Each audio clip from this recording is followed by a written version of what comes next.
Welcome to the fourth in this series of short lectures on statistical quality assurance and statistical process improvement. In this module, we begin to discuss the underpinnings of the analysis of measurement data.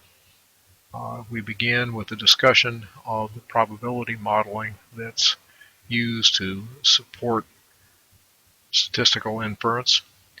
And we begin with a model that says that when one makes a measurement, what one sees is the measurand plus a measurement error, where we're going to act as if we're going to make a model assumption that says that that measurement error has some mean that we're going to call delta and has some standard deviation that we're going to call sigma sub device. That subscript on sigma tells us that variation or that standard deviation is associated with the measurement device, with everything that's done to make a particular measurement.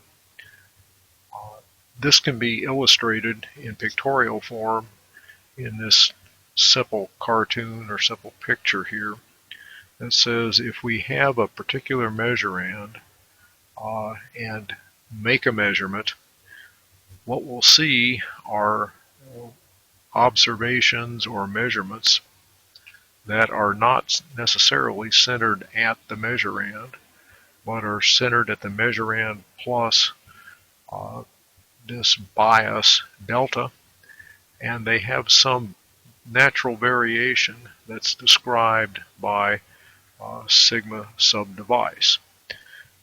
The difference between the measurand and the mean measurement is, as I've just said, called the bias in measurement. Ideally, you'd like to have zero bias in measurement. Realistically, what you can hope for is that measurement bias is small. It's the business of calibration studies that are used to try to make measurement bias small. If one can't have exactly zero bias, what one hopes for is that at least measurement devices are made to have a certain so-called linearity property. Linearity in this context means that over the range of measurands that a device will normally be used, a measurement system will normally be used, if the bias is not zero, at least it is constant. That is, bias does not depend upon the measurand. That can be illustrated in a picture that looks like this. We're assuming here that X and average measurement are on the same scale. And in this picture then, having constant bias means that, well, we don't have exactly perhaps average Y being X, but average Y is at least a constant offset from X, so that over this range of use of the measurement device, one has average value of Y being measurand plus device, plus bias. When one makes measurements on the same measurand using a fixed device, one has not a single Y but multiple data values, say Y1 through Y sub little n. In statistical analysis of such repeat measurements, a useful model, useful probability description, is that multiple measurements are independent random draws from some distribution having a mean, measurand plus bias, and a standard deviation that is this sigma sub-device. We're going to abbreviate this kind of a model assumption by saying that the observables, the measurements y, are independent. That's what this part says. And then in parentheses, we'll write the mean and the standard deviation. And we might illustrate this whole business with a figure that looks like this. Here's a measurand that is observed through a measurement device, this ruler here. That measurement device has some bias and has some inherent variability that will measure with sigma device, and that produces, when one makes little n measurements, y1 through yn, those values y1 through yn might be processed to make a sample mean and a sample standard deviation. In terms of our modeling, we'll write again that the y's are independent, having mean, that is the measurand plus bias delta, and standard deviation sigma device. This figure makes clear that if this is the mean of what is measured, y bar is going to approximate not the measurand, but the measurand plus bias. And it makes clear that this standard deviation, S, sample standard deviation, is going to approximate this standard deviation that describes precision of this measurement device.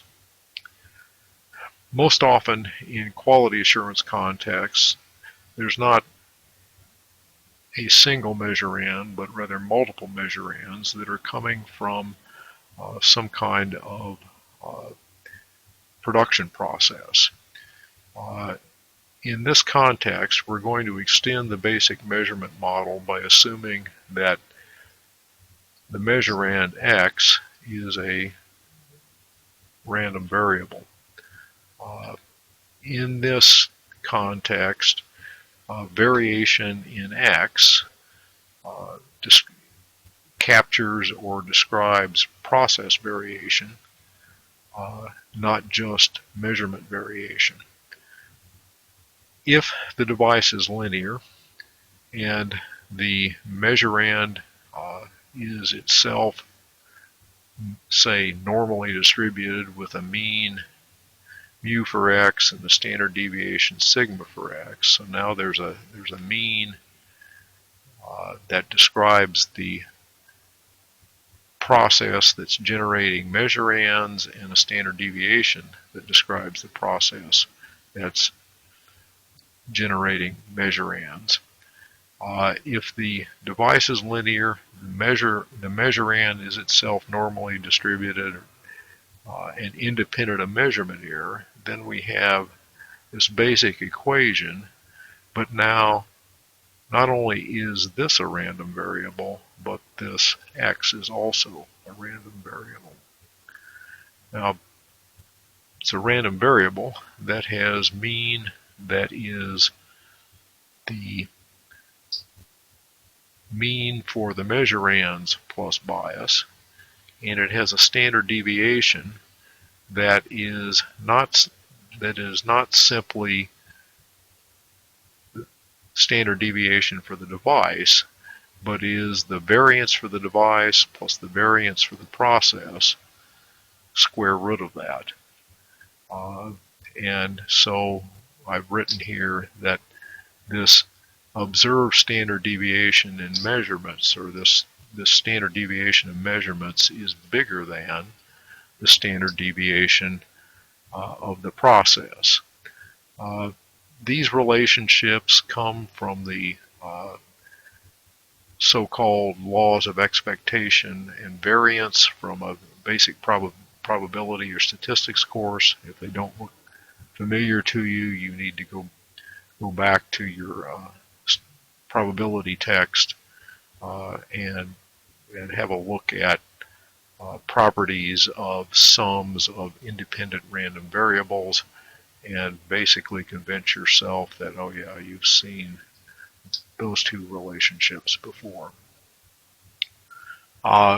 It's quite common in quality assurance contexts to select, say, little n items from the output of a process, make a single measurement on each, and try to draw inferences about a production process. If you can think of that production process as being physically stable, it's standard to model measurements then as independent draws from the same distribution, having mean, process mean plus bias in this standard deviation that's this funny looking square root of the process variance plus the device variance. That is, using this shorthand that we've promised to use here. Measurements are independent with this mean and this standard deviation. We illustrate that in this kind of a figure. Here's a process that has a mean and a standard deviation associated with it, producing not one measure-and now, but several measure-ands that are observed through a measurement device that has a bias delta and a standard deviation sigma device to produce a series of measurements. Those measurements can be averaged and made into a standard deviation to produce a y bar and an s.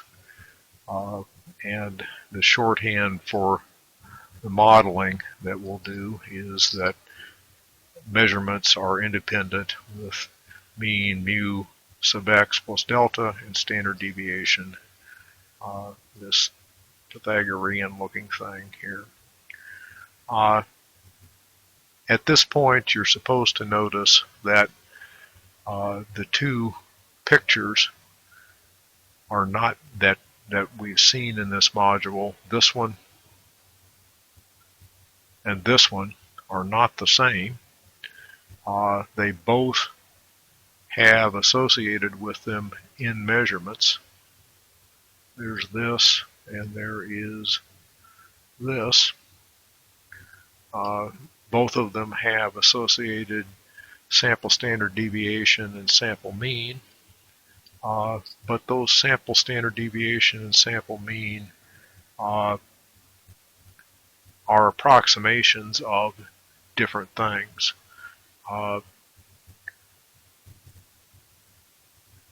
Even though one has n data points, they are made in different ways, and this is our first look at this very important principle that will be discussed here in the next few modules. That says how physical sources of variation interact with data collection.